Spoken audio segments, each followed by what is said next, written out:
Eh bien, Roman Dancer, le trump card de l'écurie Gajadar, est exact au rendez-vous dans cette quatrième épreuve. Et c'est aussi la 200e victoire de Akash Ocharaz depuis qu'il monte à cheval. Il y a plusieurs hippodromes en Afrique du Sud et ici. Donc Akash, c'est un achievement pour vous, jockey. Donc félicitations. Oui, définitivement. Moi, je suis bien satisfait pour la 200e victoire. Il n'est pas facile pour gagner les courses, mais on a réussi à arriver à un numéro 200e. Comme je dis que c'est mon 200e victoire derrière les deux, c'est une affaire très fierté pour moi, pour la famille, et même je pense pour tous nos bons camarades marocains. Hein. Alors, c'est vrai qu'elle est venue sous les couleurs de l'écurie Gajadar, un Kazakh mythique qui offrait à vous sa 200e victoire là. Et en plus, un trump card, c'est rare de voir des trump cards s'imposer. Il y a plusieurs entraîneurs qui tentent leur chance et l'entraîneur pour expliquer nous un peu comment il passait. Et là, le cheval a très très bien accéléré.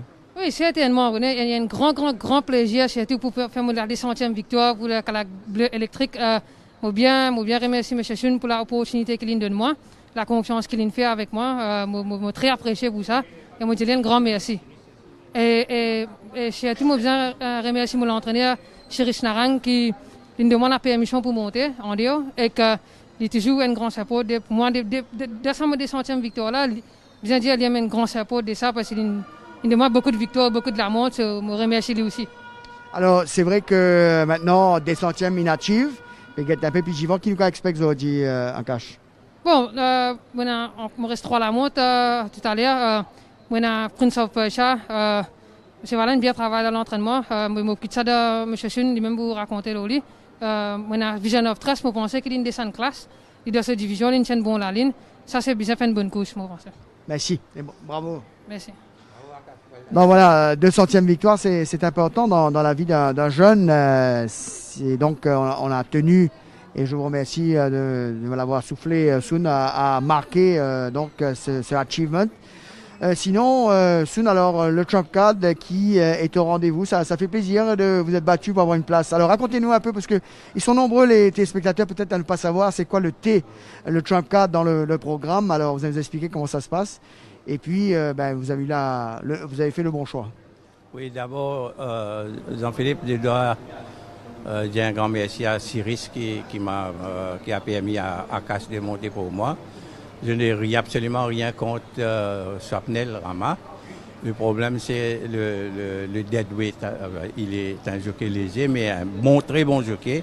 Mais je crois qu'il est beaucoup plus efficace sur le lightweight. Akash a beaucoup progressé depuis qu'il a monté à Macao. Je suis très content qu'il a pu remporter sa 200e victoire sur notre cheval. Là, je dois rendre hommage à la vérité. Je ne croyais pas du tout dans l'essence de Roman Dancer. Tout le mérite revient à Gopal. C'est lui qui a insisté qu'on se serve de notre trump card. Je lui ai dit, mais c'est de la monnaie zété, ça. Comment s'appelle Roman Dancer. Il me dit pas, le cheval est très très bien et laisse-moi donner les instructions. C'est un cheval qu'il faut courir que les 300 derniers mètres. Ça. Akash a suivi ses instructions et que sans hésitation, j'ai dit cette course à Gopal. Et je suis content d'avoir remporté une course. C'était finalement pas la monnaie zété et qu'il avait raison sur toutes les lignes. Et puis on dit aussi, vous connaissez l'anecdote qu'il y a les chevaux qui regardent le tableau quand il est favori, il ne court pas et quand il est outsider, il est là. Non, Jean-Philippe, je crois que là où Gopal a raison, c'est un bleeder. C'est un peu un bleeder. Il ne faut surtout pas le bousculer au début, le laisser courir dans son pas et courir les 300 derniers mètres. Enfin, il est rentré là, il paraît être OK. Il n'a pas donné l'air d'avoir saigné. J'espère que maintenant on sait exactement comment le courir, mais... Alors Sun, on peut dire qu'il a payé son avoine pour l'année 2020, sa deuxième victoire. Sa deuxième victoire cette année-ci. Et la première victoire aussi, il était monté de quoi par Roland. Roland l'avait monté de la même façon.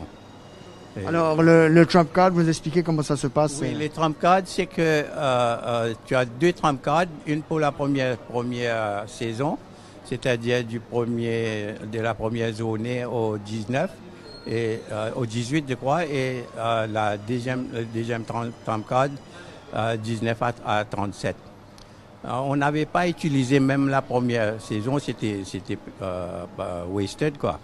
Et là, on avait vu le chevaux qui vont courir. Moi, j'avais dit à Gopal de ne pas gaspiller les trump cards parce que je pensais qu'il y aura beaucoup de entrées dans le course de non-winners. Il y a tellement de non-winners. On va voir si on pense qu'on a une chance. Il m'a dit non, moi j'insiste qu'on utilise ça pour... je ne sais pas pourquoi il était très très confiant. Le cheval, entre moi, était vraiment très très bien dans sa peau. Mais je ne pensais pas qu'il avait une chance dans cette classe, franchement. Mais chapeau à Gopal. Alors, Sun, Prince of Persia, le cheval retrouve un peu des couleurs. Il y a un Silent Hope. Oui, il est mieux aujourd'hui. Lui aussi est un bleeder. On va essayer de le courir à la Roman Dancer, à la façon de Roman Dancer. On va voir ce que ça donne. Et dans la dernière course, Opeg, comme tu sais, c'est un demi-frère de Perplexing. Il a donné entière satisfaction à l'entraînement. S'il peut se placer, il sera de l'arrivée. Eh bien, merci beaucoup, Sun, et bravo à vous donc, pour cette belle victoire, la 22e victoire de cette saison 2020. On va sans plus tarder retrouver Patrice Enitin pour, bien sûr, l'analyse de la prochaine. C'est à vous, messieurs.